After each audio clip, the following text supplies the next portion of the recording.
On a clear night, space looks like the most peaceful thing you have ever seen. Just darkness and light. Stars sitting still. The moon hanging there quietly. It is easy to look up at all of that and feel something close to calm. Something almost comforting. Like the universe is just a backdrop. Something beautiful that exists behind everything else. But that feeling is a lie. And the further you look into what is actually out there, the more you start to realize that what we are seeing from the surface of Earth is not the truth of space. It is a very lucky view from a very protected place. If that idea pulls at something in you, subscribe to Beyond the Cosmos right now and turn on your notifications. Every week we look at the universe the way it deserves to be looked at, honestly and without looking away from the parts that are hard to think about.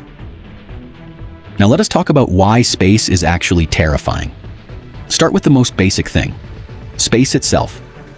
The moment you step outside a spacecraft without protection, you are in an environment your body was never designed to handle. There is no air. Not thin air. No air at all. The pressure that keeps your blood and fluids behaving normally simply disappears. Without a sealed suit, you would lose consciousness within seconds. What comes after that is quick, but not gentle. A spacesuit is not clothing. It is a personal spacecraft. It maintains the pressure your body needs, supplies the oxygen you breathe, and protects you from something else that is invisible and dangerous: radiation. On Earth, you do not think about radiation much. That is because the planet takes care of it for you. The atmosphere absorbs a large portion of the harmful energy coming from the sun. The magnetic field that surrounds Earth deflects a great deal more. Together they create a shield that most of us have never had to think about because it has always been there. In space, that shield is gone. The sun constantly releases energy in forms that can damage living cells. During a powerful solar event, the amount of radiation released increases dramatically and rapidly. For an astronaut outside the protection of Earth's magnetic field with nothing between them and that energy, a major solar storm is not an inconvenience. It is a medical emergency. And the sun is not the only source. Deep space also produces high-energy particles that pass through almost everything they encounter. On Earth, the protection handles most of it. Away from Earth, long exposure adds up in ways that concern doctors a great deal when they think about long missions far from home. Space is also completely silent. Not quiet. Silent. Sound needs something to travel through. Air, water, solid material. Space has none of those things. An explosion large enough to destroy a planet would happen without producing a single sound that reached you, even if you were watching it happen from close range. You would see it. You would feel the light. And you would hear absolutely nothing. That silence is part of what makes deep space feel so different from any environment on Earth. Even in the most isolated places on this planet, the middle of an ocean, a desert at night, there is still sound. Wind. Water. Your own breathing echoing back to you. In space, the silence is complete. And complete silence is something the human mind finds deeply unsettling when it goes on long enough.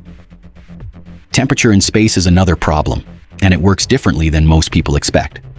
In the shade, exposed surfaces in space can drop to temperatures far below anything experienced on Earth.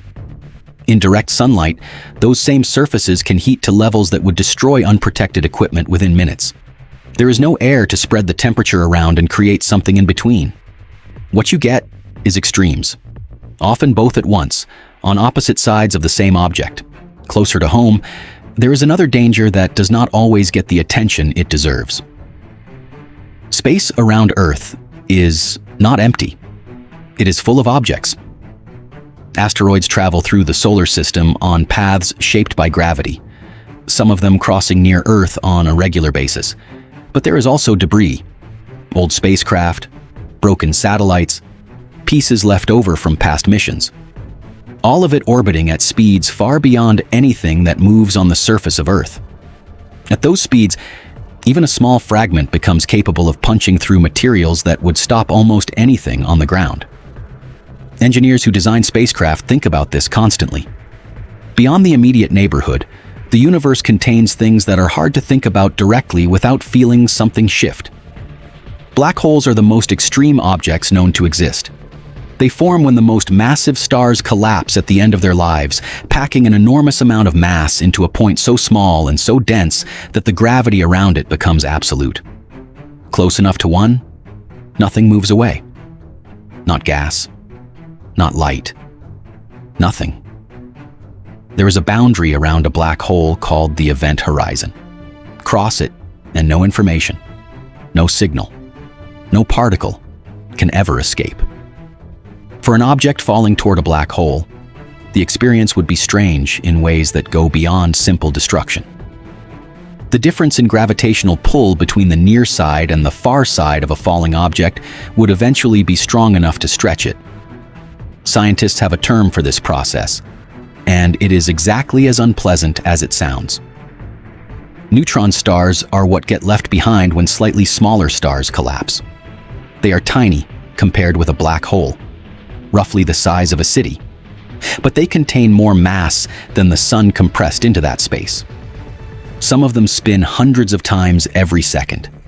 The most extreme versions, called magnetars, produce magnetic fields so powerful that they would begin to disrupt the atoms in your body long before you got anywhere near one. And the deaths that create these things are not quiet. When a massive star runs out of fuel, the collapse happens fast, in less than a second. And the energy released in that moment is almost impossible to describe in terms that mean anything to human experience. For a brief time, a single dying star produces more light than the entire galaxy it lives in. The shockwave and radiation that travel outward from that explosion can affect regions of space across enormous distances. These events happen somewhere in the observable universe, roughly every second. Pull back further, and the numbers start to do something to your sense of where you are.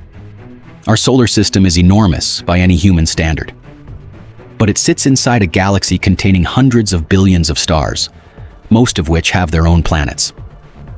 That galaxy is one of an estimated 2 trillion in the observable universe. The distances between them are so large that the light from some of them left its source before our planet existed and is still traveling toward us now. In all of that, in all the space and time and scale, we have found exactly one place where something is alive. Here. On this small, warm, well-protected world, with its atmosphere and its magnetic field and its liquid water and its just right distance from its star. Space is not frightening because it is full of monsters. It is frightening because it is full of everything that makes life impossible.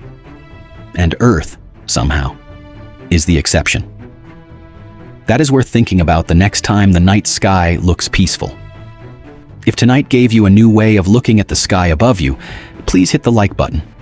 It helps this channel reach more people who want to understand what is really out there. Subscribe to Beyond the Cosmos. Every week we cover the universe honestly, including the parts that keep you up at night. Turn on your notifications so you never miss a video. And drop a comment below. Which part of space frightens you the most? I want to know what stays with you after this. See you out there.